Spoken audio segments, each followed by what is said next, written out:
Heippa hei! Vaatame nüüd lähemalt, kuidas selle tantsu tantsimine tegelikult käib. Ristpulkade tantsu tantsimiseks on vaja 2 pulka. Mul ongi appi tulnud väga osav Linda Loviise. Aseta pulgad palun enda ette ja alusta tantsimist esimesest veerandist. Ma näitangi sulle, kuidas veerandeid loetakse.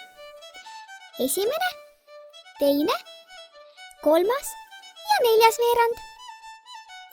Liigume risthüpetega päripäeva ehk kella osuti liikumisele vastupidises suunas.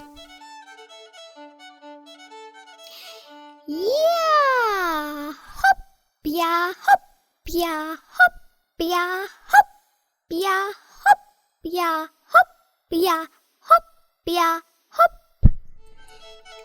Mida rohkem harjutad, seda osavamaks saad.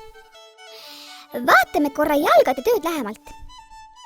Kahekesi tantsides on see tunduvalt keerulisem. Iiris tuligi appi näitama, kuidas tantsida ristpulkade tantsu kahekesi. Mõlemad viivad esimesena ette vasaku jala. Linda Loviise alustab esimesest ja Iiris 3. veerandist. Tants käib seni, kuni keegi jalaga kogemata puudutab pulkasid.